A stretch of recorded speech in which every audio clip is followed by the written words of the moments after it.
왔습니다. 오늘은 학교에서 녹화할 거예요.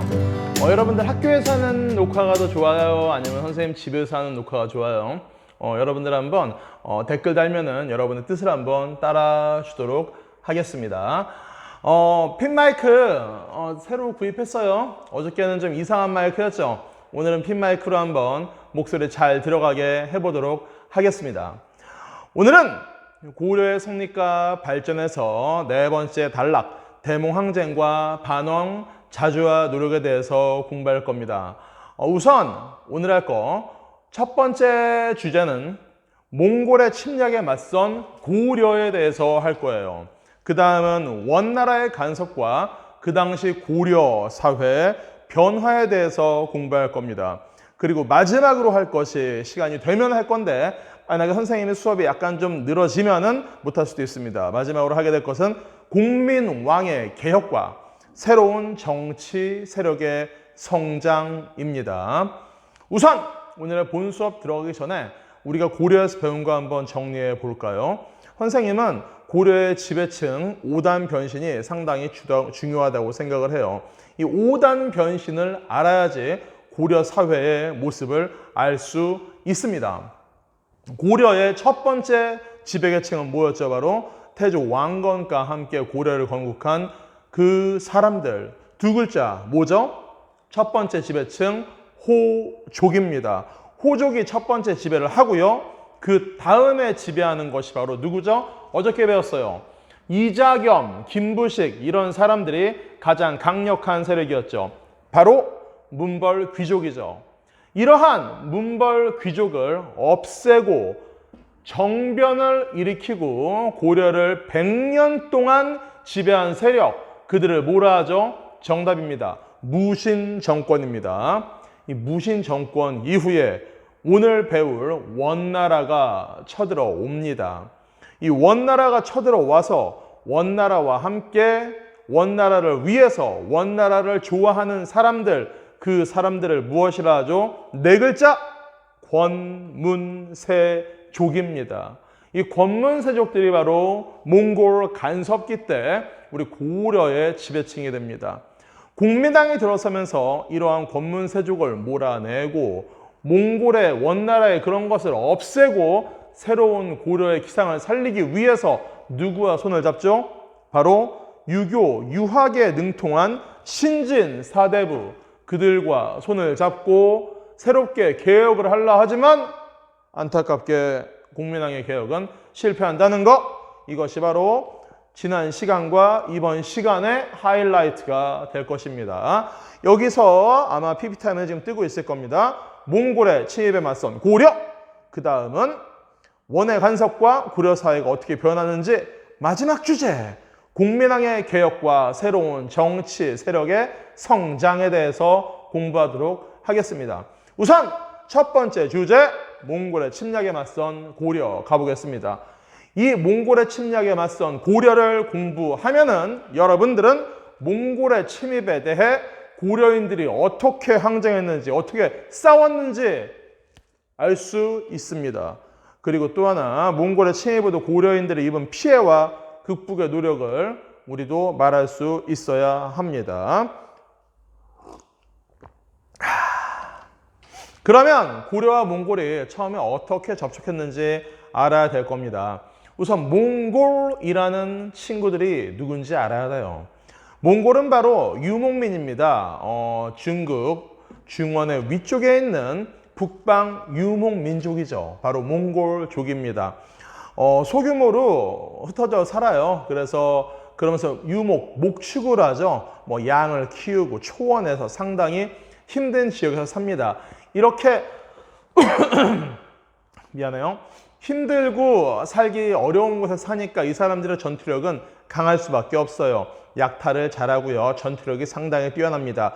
오늘까지 양치던 목자가 내일은 전사로 변신하는 곳, 그것이 바로 몽골이었죠. 13세기 초에 징기스칸, 몽골의 최고 영웅이죠. 원나라의 최고 영웅. 지금도 몽골은 중국의 영웅입니다. 이 징기스칸이 몽골족을 통일합니다. 이 징기스칸이 몽골족을 통일해서 점차 이 전 세계적으로 영역을 넓히게 되죠. 여러분 그거 알아요? 몽골족은 유럽까지 갔어요. 몽골족은 유럽과도 싸웠습니다. 정말 대단한 민족입니다. 이 아시아에서 몽골족한테 싸워가지고 굴복하지 않은 나라, 민족이 없어요. 다 식민지가 되거나 거의 죽임을 당했죠. 그렇지만 고려는 독립국가로서의 지위를 유지했습니다. 오랫동안 항쟁을 했기 때문에 가능한 일이었습니다. 여러분들 어떤 사람은 지금 뭔 소리예요 선생님, 일본은 아예 그냥 독립국 완전하고 먼 나라하고 그냥 싸우지도 않고 이겼잖아요. 일본이 그 말도 맞긴 맞아요. 일본은 원나라의 지배를 받지 않았으니까요. 그런데 그거는 일본이 강해서 원나라와 정면 충돌을 해서 이긴 게 아니에요. 그때 기상이변 이런 걸로 결국 바다를 건너지 못한, 바다에서 결국 침몰한 원나라의 군대가 실패했다고 보면 되겠습니다. 자, 보도록 하겠습니다. 고려와 몽골의 첫 접촉. 여기 보면 강동성 전투라고 나오죠. 이게 뭐냐면요. 몽골이 그 당시 중국에서 강력한 금나라, 여진족 금나라를 공격을 했습니다. 그래서 이 금나라가 멸망에 이르러요. 몽골 때문에. 그런데 이때 금나라의 지배를 받던 거란이 반란을 일으켜요. 참 안타깝죠? 그렇게 잘 나가던 요 나라를 세운 거란, 이게 금나라를 세운 여진족한테 멸망당했지만은 결국 모든 것은 몽골족에게 멸망을 당합니다. 아무튼 몽골이 금을 치고 금에 지배에 있었던 거란이 반란 일으켜서 우당탕탕탕 일어나니까 이 몽골이 거란을 또 치고, 그러니까 이 거란족이 고려로 도망오고, 고려로 도망온 이 거란을 우리 고려 군대가 혼자서 싸울 수가 없었어요. 이때 북쪽에서 몽골족이 거란족을 쫓아오고 밑에서 고려 군인들이 거란족을 쳐오르고 하면서 이 가운데 낀 거란을 고려와 몽골 연합군이 없앤 전투, 이것이 바로 강동성 전투라는 거. 처음에는 사이가 그렇게 나쁘지 않았어요, 고려와 몽골은. 그런데 고려와 몽골이 대립한 이유는 뭐냐? 몽골은 그랬어요. 야 고려, 너네 우리가 도와줬으니까 살았어. 그러니까 곡물 내놔. 안 내놓으면 너네 알지? 그러면서 너무 얼토당토하는 걸 요구했어요. 그래서 고려에 왔던 몽골 사신이 계속 그렇게 말도 안 되는 걸 요구하니까 국경 부근에서 피살되고 말았습니다. 역사에서 완전히 나오진 않아요. 이게 누가 어떻게 피살했는지. 아무튼 몽골 사신이 피살됐고, 이로 인해서 몽골과 고려의 국교는 단절되게 됩니다. 전쟁의 서막이 일어난 거죠. 몽골의 침략과 고려의 항쟁에 대해서 보도록 하겠습니다. 몽골은 30년 동안 아주 여러 번 쳐들어와요. 정말 끝없이 쳐들어와요. 결론부터 얘기하면은 고려가 졌어요. 고려가 졌죠. 거의 반식민지 상태에 빠집니다. 진 것도 억울한데 이 당시 고려의 지배층이었던 무신 정권, 정치인들, 귀족들, 이런 사람들은 호의호식하고 잘 살았어요. 어디에서? 강화도로 도망가서, 섬으로 도망가서. 그들은 얘기했죠. 몽골 사람들은, 몽골족은 유목민이니까 섬에서의 전투, 바다에서의 전투는 못할 거다. 그러니까 바다를 가운데 두고 도망가자. 그래서 강화도로 도망갔습니다. 그들의 생각은 옳았죠. 몽골 친구들이 강화도까지 직접적으로 오지 못했으니까요. 그래서 무신 정권과 귀족들은 살아남았고, 고려 본토에 있었던 사람들, 우리 평민들만 죽어났죠. 그걸 보도록 하겠습니다.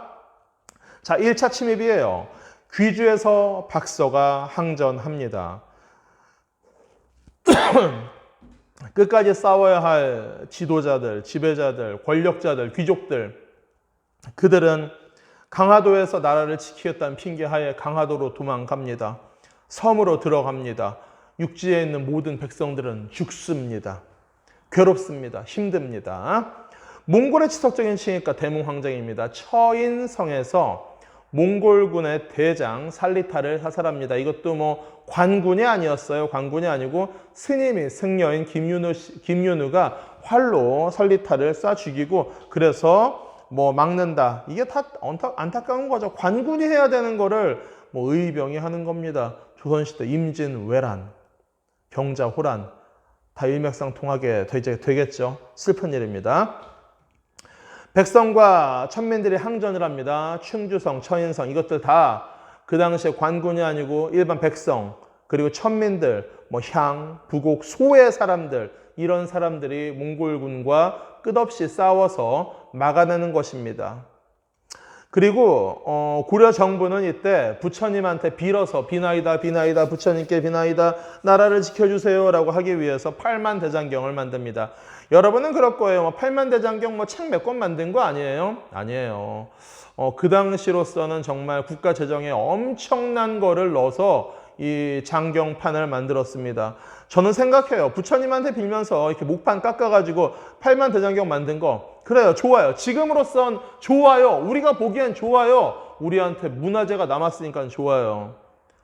세계적인 기록 유산이 남았으니까 좋아요. 그러나 그 당시의 사람들, 그 당시의 백성들한테 이 팔만대장경이 뭐에 쓰였을까요? 팔만대장이 칼을 만들어줄까요? 방패를 만들어줄까요? 군대를 만들어줄까요? 아니면 못 먹고 헐벗은 백성들에게 음식을 줬을까요? 정말 안타깝다고 생각을 합니다. 지금은 우리한테 필요한 문화유산이지만 그때 과연 이것이 백성들에게 갈 따뜻한 밥 한 끼보다 중요했을까 생각을 합니다. 그러나 그들은 부처의 힘으로 몽골군을 격퇴하기 위해서 팔만대장경을 만든다는 거 기억하십니다. 몽골의 침략에 우리는 맞섰습니다. 그래서 전쟁의 피해도 있었죠. 수많은 백성이 죽거나 포로가 되거나 굶주림에 의해서 사망하고 맙니다. 그리고 경주 황룡사, 경주에 있는 황룡사, 신라시대 때 만들었죠. 구춘 목탑 불타오릅니다. 지금 남아있으면 아마 목탑 중에서 가장 거대한 최고의 탑이었겠지만은 그것도 불타서 소실되고요. 그리고 팔만대장경 이전에 있었던 대장경들이 이거를 다 소실됩니다. 팔만대장경 이전에 최초에 처음에 만든 대장경이어서 이거를 초조대장경이라고 합니다. 처음, 초, 만들었다, 조, 대장경, 초조대장경 이것도 소실됩니다. 어쨌든 우리는 전쟁의 피해를 입고요. 그래서 무신 정권도 이제 무너지기 시작합니다. 그래서 몽골과 강화하게 됩니다. 그 과정을 보도록 합시다. 최씨 정권이 항몽의지, 몽골과 싸우는 의지가 상실되죠. 이제 힘이 없어요.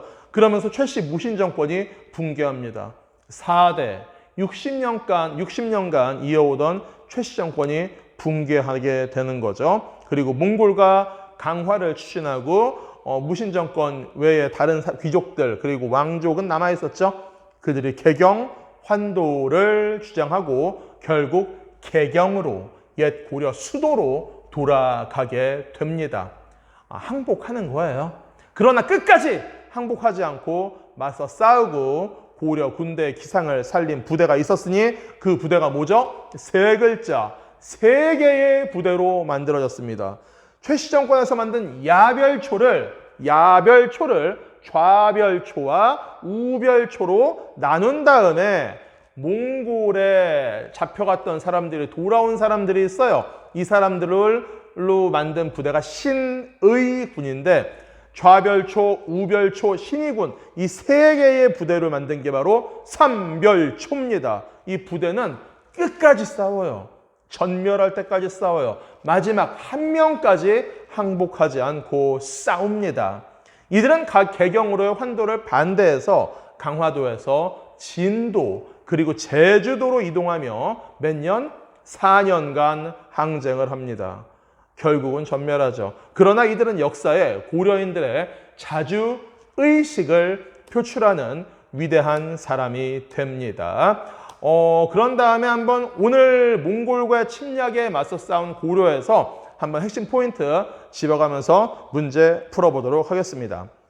고려군과 몽골군이 최초로 연합해서 거란을 물리친 이 사건, 이것이 뭐죠? 무슨 성? 땡땡성 있습니다. 정답은 강동성 전투. 기억하세요. 이따가 퀴즈 나갈 거예요. 몽골군 대장 살리타를 사살한 전투는 뭐죠? 바로 어디서 싸웠죠? 처인성 전투입니다. 따라하세요. 처인성. 오케이?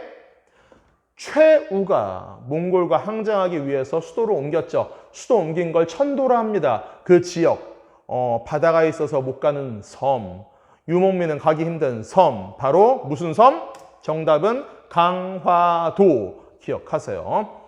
몽골 침입 때 불이 탄 대표적인 문화재, 경주에 있는 땡땡탑, 뭐죠? 황룡사 구충목탑. 그리고 대장경은 대장경인데 처음 만들어서 초조 대장경 판목, 이게 불타 올랐습니다. 이거 외에도 수많은 문화재가 불타 올랐습니다. 선생님이 시험에 내면 이걸 꼭 냈어요. 이들의 기상은 우리가 알아야 되기 때문이죠. 몽골과 강화를 체결한 후에도 개경으로 환도를 반대하고 끝까지 강화도에서 진도에서 제주도로 이동하면서 끝까지 싸운 부대. 정답은 뭐죠? 맞습니다. 삼별초입니다. 자, 그러면 오늘의 두 번째 학습 주제로 가보도록 하겠습니다. 방금 몽골 침략에 대해서 배웠고요. 이제 원나라의 간섭과 고려 사회의 변화에 대해서 보도록 하겠습니다. 지금 한 17분 정도 했어요. 좀만 더 해봅시다. 힘내세요. 우리가 원나라의 간섭과 고려 사회의 변화를 공부하면요, 우리는 원간섭기 고려와 원나라의 관계에 대해서 말할 수 있게 됩니다. 잠깐만요. 그리고 원나라 간섭기의 고려의 지배 세력인 권문세족이 무엇인지 설명할 수 있습니다. 권문세족이 뭐죠? I like 원나라. 오케이? 권문세족 기억하십니다. 자, 원의 내정 간섭과 고려 사회의 변화. 고려는 몽골과 싸우면서 영토를 상실합니다. 고려 땅에서 개경 쪽, 그러니까 서북쪽이죠. 이 서북쪽에 쌍성 총관부가 만들어지면서 몽골이 직접 지배하고요. 동북 쪽에는 미안해요. 선생님이 말을 잘못했어요. 다시. 머릿속에 방금은 건 지워요. 고려가 이렇게 있으면요, 고려의 서북쪽 개경 쪽에는 동령부를 만들어요. 지도로 보여줄 거예요. 개경 쪽엔 동령부, 이 개경 쪽 위쪽이죠. 그러니까 서경 쪽엔 동령부를 만들어요. 잘 들어요. 고려가 있고요. 개경이 있고, 그리고 서경, 평양이 있고, 이 위쪽에 동령부라고 거대한 땅덩어리, 여기를 원나라가 직접 먹고요. 그 다음에 동북쪽, 동해안의 북쪽에 쌍성 총관부라는 게 있어요. 여기도 쌍성 총관부도 원나라가 직접 먹고요. 아래쪽, 지금의 제주도 있죠. 이 탐나, 그땐 탐나라 불렀습니다. 여기 제주도에 탐나 총관부를 만들어서 역시 원나라가 직접 통치합니다. 영토가 많이 작아졌죠. 그리고 일본을 원정하기 위해서 몽골족이 또 우리 한반도 고려에다가 기구를 만들어요. 정벌하다 동쪽을 임시기구, 동쪽을 정벌하는 임시기구, 바로 정동행성입니다. 따라하세요. 정동행성. 일본을 원정하기 위해서 만든 조직이 바로 정동행성이죠. 그런데 이 정동행성이 일본 원정을 실패한 다음에도 사라지지 않고 고려에 남아서 고려의 내부 정치에 심하게 간섭을 하게 된다는 거 기억하십니다. 그리고 정치제도 및 왕실의 호칭을 격화시킵니다. 옛날에 우리 고려는 황제의 나라였는데 이제 원나라에게 충성하는 나라로 레벨 다운이 되는 것입니다. 다운그레이드 되는 것입니다. 그래서 왕의 이름에, 왕의 시호에 다 충자가 들어갑니다. 무슨 의미죠? 원나라에게 충성해라. 그래서 충선왕, 이렇게 이름에 충자가 들어가는 거죠. 그리고 고려의 인적 자원과 물적 자원을 무지막지하게 수탈합니다. 여자들을 보내라, 공녀로 보냅니다. 남자들을 보내라, 환관으로 보냅니다. 환관이 뭔지 알죠? 그 특산품을, 온갖 특산품을 진상하게 됩니다. 그리고 그렇지만 우리가 무조건 몽골 거만 따라한 건 아니에요. 우리 고려의 문화도 많이 원나라에 갔습니다. 원나라 것이 고려에 와서 우리는 또 원나라 걸 되게 많이 따라 했고요. 그래서 고려에서는 고려 스타일, 우리는 강남 스타일이 아니고 고려 스타일, 몽골풍이 유행을 했고요. 원나라에선 고려 스타일, 바로 고려양이라는 게 유행했다는 거 기억하십니다.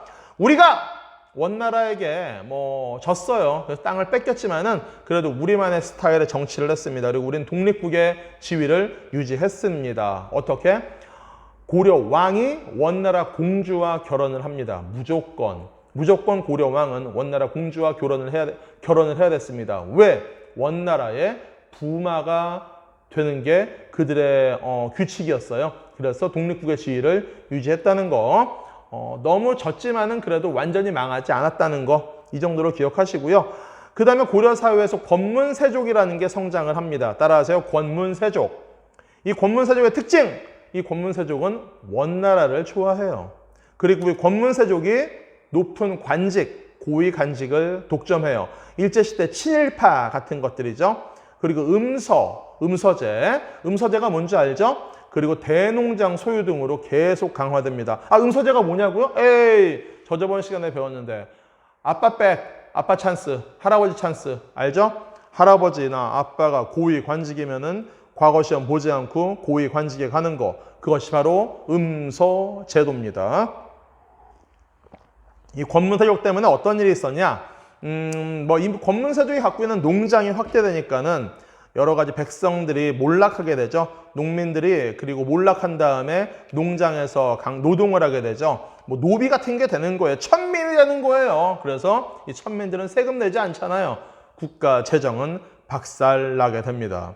결국 권문세족은 부자가 되고 백성들은 권문세족의 노비가 되고 이들이 세금을 못 내니까 나라의 살림은 궁핍해지고 권문세족 때문에 모두가 힘들어지는 것이었죠. 그래서 충선왕과 충목왕이 개혁을 합니다. 그런데 충선왕과 충목왕이 개혁을 할 때는 아직까지 원나라가 힘이 셌어요. 약하지가 않았어요. 그래서 원나라의 강력한 내정 간섭, 그리고 충선왕과 충목왕의 개혁을 지지하는 세력이 부족했고요. 권문세족의 끝없는 방해로 충선왕과 충목왕의 개혁은 실패합니다. 안타깝습니다. 우리 고려는 원나라의 간섭 속에서도 독자성을 지녔어요. 교과서에 보면 활동에 있는데 이런 말이 있습니다. 오늘날 천하에 임금과 신하가 있고 백성과 사직이 있는 곳은 오직 우리나라 고려뿐이다. 고려는 옛 사만의 땅으로 풍속과 언어가 중국과 같지 않으며 의복이나 국가의식도 모두 독자적인 제도로 있어 친한 이래로 어느 나라도 우리를 신하로 삼지 못하였다. 지금 원과 고려는 장인과 사위의 관계를 맺고 있으나 부마국이죠. 형법과 제도는 옛것, 고려의 것입니다. 을 유지하며 연관리의 통치가 미치지 않는다. 원관리는 하늘 아래 왕의 땅이 아닌 곳이 없다라고 하면서 원의 통치를 받아야 한다고 주장하지만 고려의 신하로서 고려 법을 지키려고 하는 사람들은 원나라의 세조가 고려의 제도와 풍습을 바꾸지 말라라고 하였다며 맞서고 있습니다. 이게 바로 이곡이라는 고려 말의 학자가 쓴 글입니다. 이 곡은 원의 정동행성의 과거 시험에서 급제했어요. 그래서 결국 원나라의 관리가 됐습니다. 그러면 이 글을 쓴 이 곡은 고려를 독립국으로 여겼을까요? 아니면 원의 지방 정권이라 여겼을까요?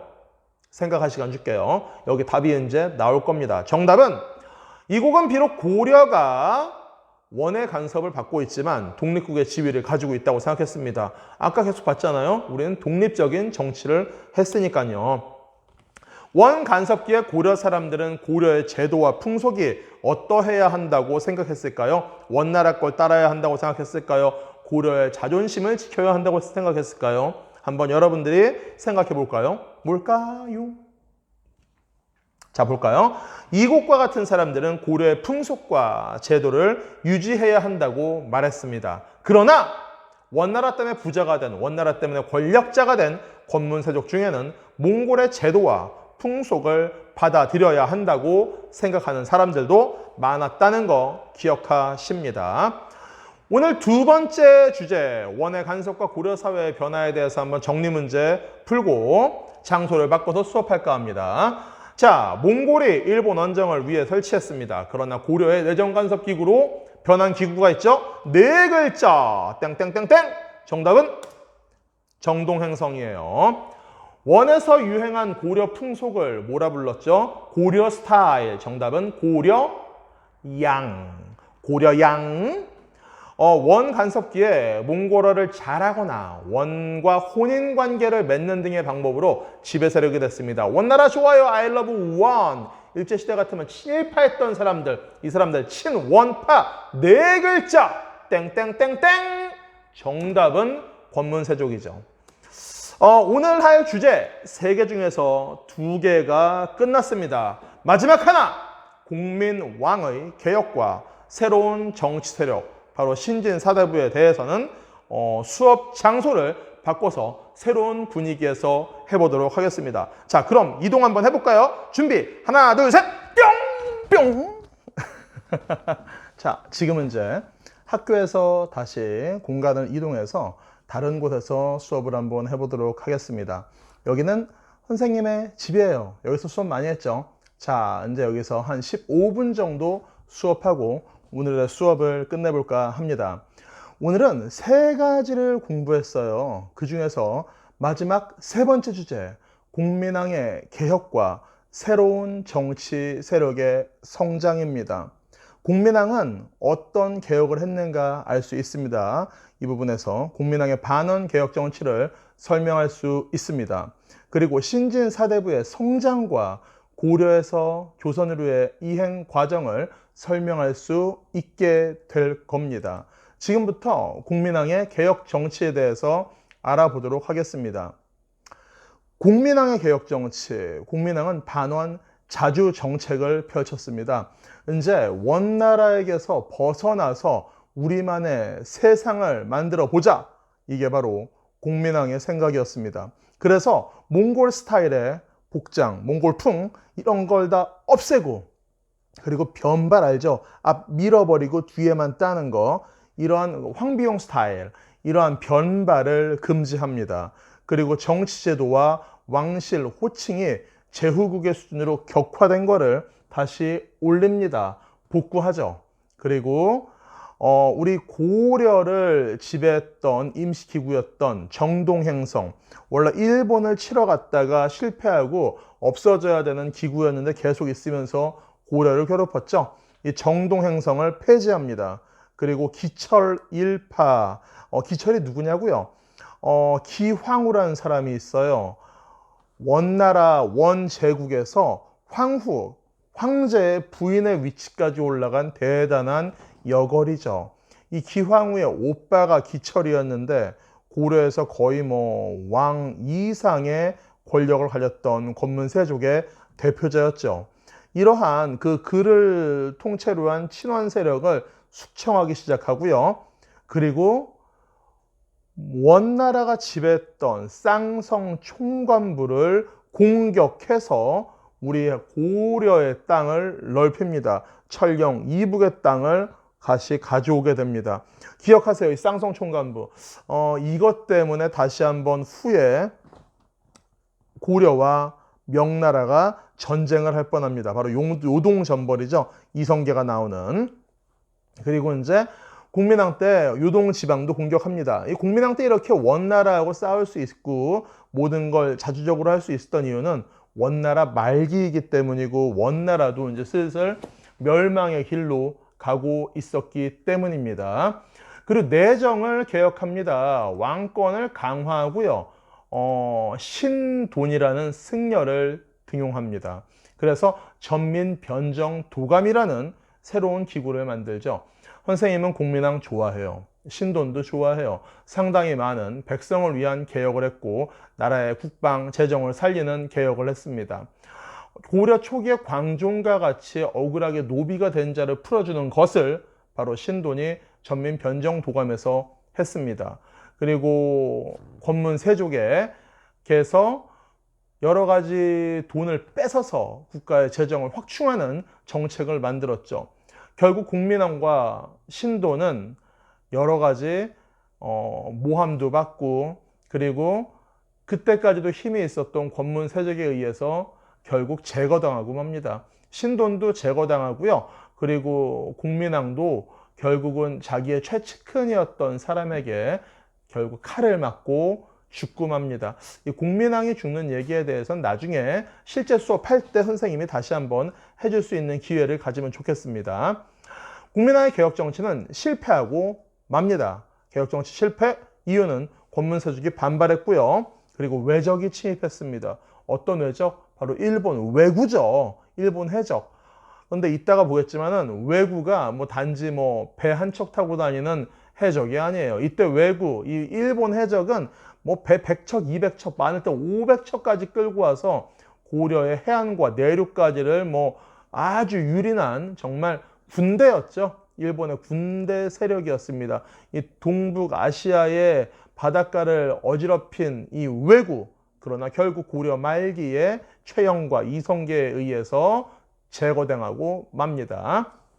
이렇게 외적 침입으로 국내외 정세 불안했고요. 결국 신돈 제거, 국민왕 살해당하면서 국민왕의 개혁 정치는 실패하고 맙니다. 여기에서 노국 대장공주, 노국공주죠. 원나라의 공주. 이 노국공주와 국민왕의 슬픈 사랑 이야기도 있습니다. 원래 국민왕 상당히 똑똑하고 대단한 사람이었는데 결국 그렇게 사랑했던 노국공주가 죽으면서 국민왕의 개혁 정치에 대한 마인드도 이렇게 사라졌다라는 얘기도 있고요. 이것만 기억하세요. 국민왕의 개혁 정치 정말 멋졌지만은 결국 실패했다. 그리고 거기에서 중요한 사람은 신돈이란 승려가 있었고 그가 만든 조직 전민변정도감이 있었다. 기억합니다.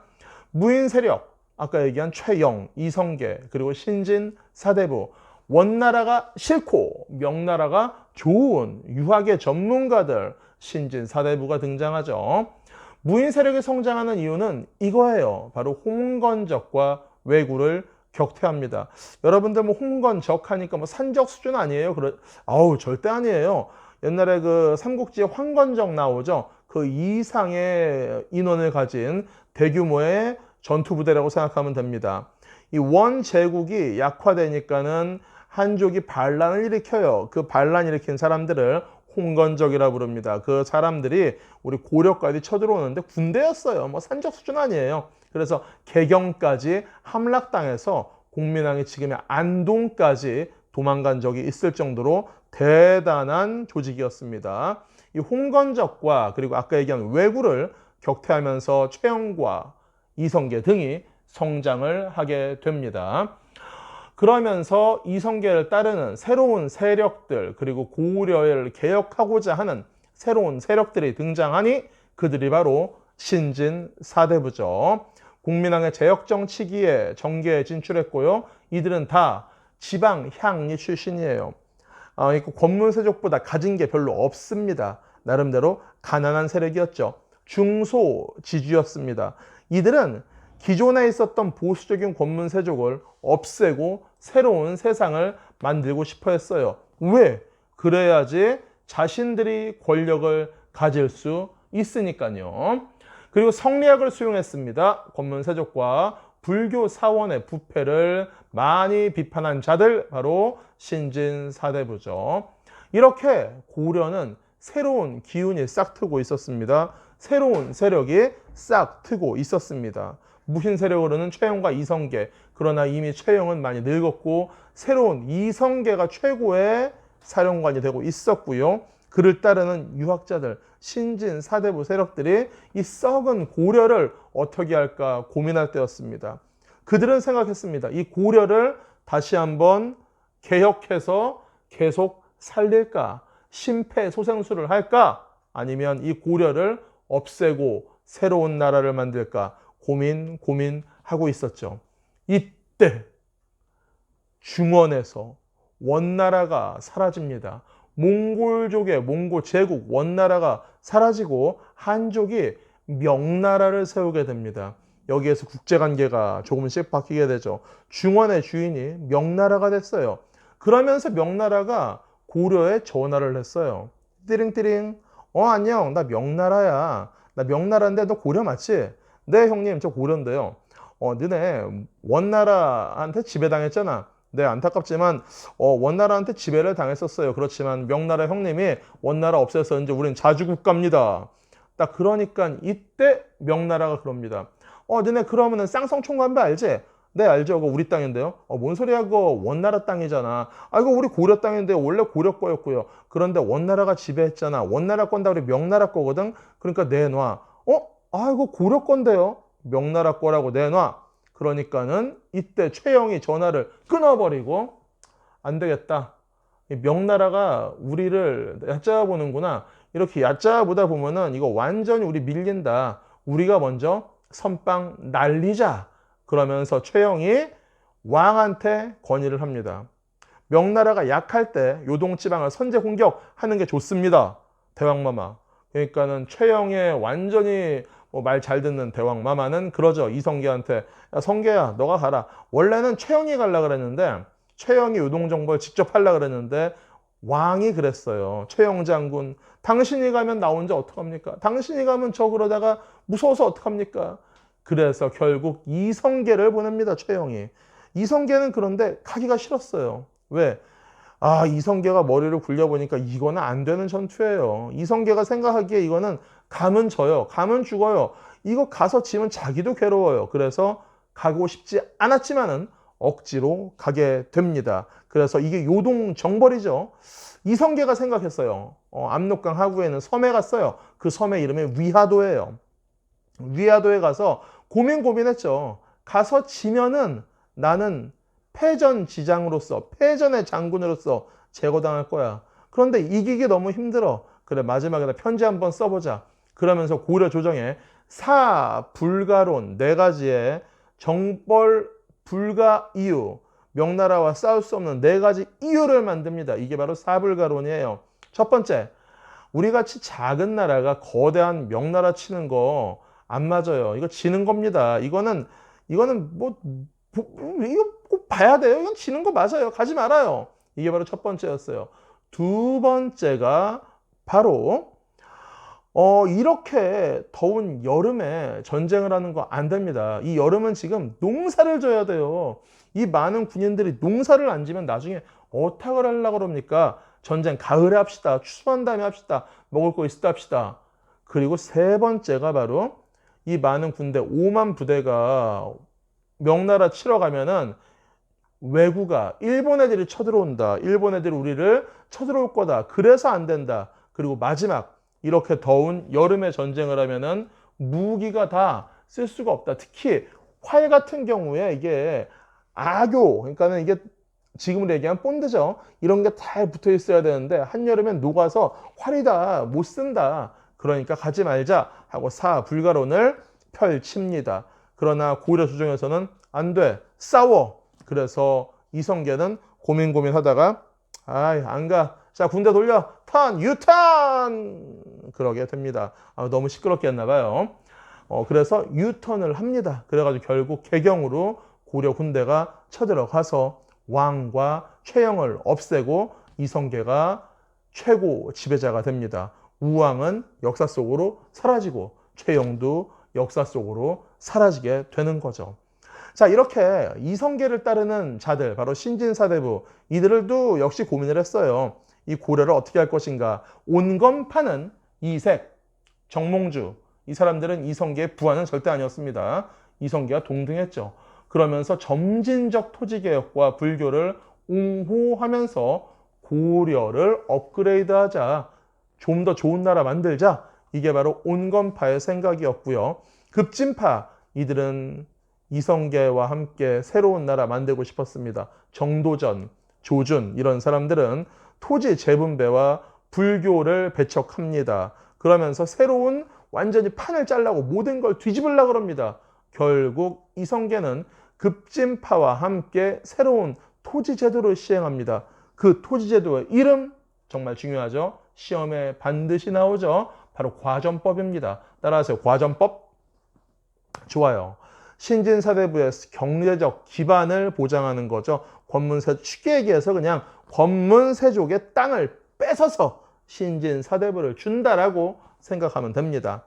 그래서 신진사대부의 경제적 기반이 보장되고 신진사대부와 이성계에 의해서 고구려는 멸망하게 됩니다. 뭐 이 가운데 뭐 이방원이 정도전을 한번, 아니 정도전이 아니죠. 정몽주를 회유하려고 하죠. 뭐 이런 들었더하리 저런 들었더하리 하면서 하여가래 부르면서 정몽주 선생님 우리 그 새로운 나라 만듭시다. 그러니까 정몽주가 이 몸이 죽고 죽어 100번 고쳐 죽어 백골이 진토되어 넋이라도 있고 없고 님 임향한 일편단심 변할 리가 있으랴 하면서 단심가를 얘기하면서 나는 고려의 충신이 되겠다. 그러니까는 그 이방원이 부하가 철퇴를 가지고 머리를 내리쳐서 결국 개경에 있는 선주교에서 고려 마지막 충신은 죽고 고려는 멸망의 택트리를 타게 되는 거죠. 결국 고려는 멸망합니다. 이방원 등이 정봉주를 비롯한 온건파 신진 사대부를 제거하고 고려는 멸망당한다는 거 기억하십니다. 뭐 지금 이제 국민왕의 개혁과 새로운 정치 세력의 등장에 대해서는 이제 이 정도로 마칠 거예요. 한 15분 정도 했습니다. 그럼 확인학습 풀어보도록 하겠습니다. 이게 이따가 다 밑에 우리 영상 밑에 문제로 나가니까 잘 기억합니다. 시험에도 꼭 나올 거고 출제하겠습니다. 기대하세요. 자, 문제 나갑니다. 원명교체기에 즉위하여 본격적인 반원개혁을 추진했던 왕은 누구죠? 세 글자, 기역, 미음, 이응, 공민왕. 정답입니다. 선생님이 되게 좋아하는 사람, 신돈, 국민왕이 만든 조직, 이 조직, 불법적으로 약탈한 토지를 돌려주고 억울하게 노비가 된 자를 풀어주는 조직, 뭐죠? 6글자, 전민, 변정, 도감입니다. 아, 안타깝습니다. 실패했습니다. 원에게 빼앗겼었어요. 근데 공민왕 때 열심히 회복한 그 땅의 이름은 어디죠? 바로 쌍성총관부. 이것 때문에 나중에 이성계가 또 요동정벌 할래다가 위화도 회군한다는 거. 국가 재정 확보, 관료의 생계 보장, 농민의 생활 안정 등을 목적으로 고려 말에 새롭게 실시된 토지제도 세 글자, 결국은 신진사대부들한테 땅 주는 거예요. 세 글자, 과전법. 이성계를 비롯한 신진사대부가 정치적 실권을 장악하게 됐고 결국 이것 때문에 고려는 멸망의 길로 빠진다. 회군은 회군인데 무슨 회군? 위화도 회군. 기억하세요. 자, 오늘 마지막 순서입니다. 스스로 확인학습 교과서 오늘의 순서의 마지막 거예요. 요거를 하면 오늘 수업 끝입니다. 빈칸 채우기예요. 공민왕은 어디를 공격했죠? 쌍성총관부를 공격해서 철령, 이북 땅을 회복했고요. 북진정책 추진했고 요동지방 공격했습니다. 공민왕, 쌍성총관부. 명나라가 쌍성총관부 땅에다가 이건 알아야 돼. 철영위. 그러니까는 쌍성총관부를 직접 지배하는 조직을 만들겠다. 철영위라는 조직을 만들겠다라고 설치 통보합니다. 그러니까 최영은 요동정보를 추진했지만은 이성계가 이끄는 고려군은 위화도에서 회군을 했다는 거 반드시 알아야 합니다. 그 다음 OX 문제예요. 몽골의 침입으로 해인사에 보관되어 있던 대장경이 불에 탔다? B 아니죠. 해인사에 있는 건 8만 대장경이에요. 불타지 않았습니다. 불탄 건 초조 대장경입니다.